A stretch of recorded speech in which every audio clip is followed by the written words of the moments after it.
ఇంట గెలిచి రచ్చ గెలవాలని మంత్రి బీసీ జనార్దన్ రెడ్డికి ముఖ్యమంత్రి చంద్రబాబు హితబోధ చేశారు. నంద్యాల జిల్లా బనగానపల్లెలో రైతులకు పట్టాదారు పాస్ పుస్తకాలను సీఎం పంపిణీ చేశారు.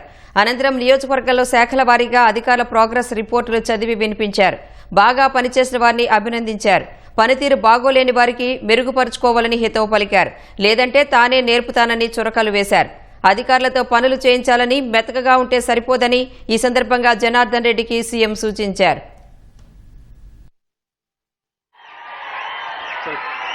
రివ్యూలు చేయాలి, సమస్యలు పరిష్కారం చేయాలి. నీకు మనుషులు ఇచ్చాం, ఒక ప్రొఫెషనల్ ఇచ్చాం, 5 మంది స్వర్ణ గ్రామాల నుంచి వాలంటీర్లు ఇచ్చాం, ఒక కాలేజీని తీసుకోమన్నాం. అధికార యంత్రాంగం నీ కింద పనిచేసే వాళ్ళందరినీ పెట్టి అవసరమైతే మినిస్టర్ గారు కూడా కోఆర్డినేట్ చేసి నాకు ఇంప్రూవ్మెంట్ జరగాలి, జరిపించే బాధ్యత మీది.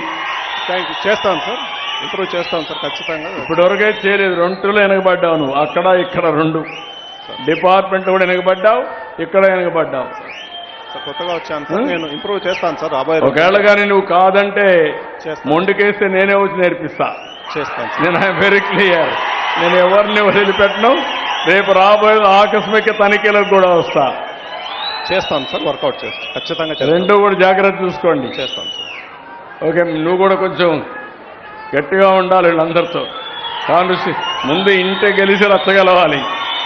మన ఇంటి దగ్గర ఇవన్నీ వస్తే కరెక్ట్ కాదు. ఎందుకంటే నేను కూడా మన 3 రోజులు నా కాన్స్టిట్యున్సీలో ఉన్నా. ఎందుకంటే ప్రజలు ఓట్లేశారు, గెలిపించారు. గెలిపించిన ప్రజలకు న్యాయం చేయడం మా బాధ్యత, మా కర్తవ్యం కూడా.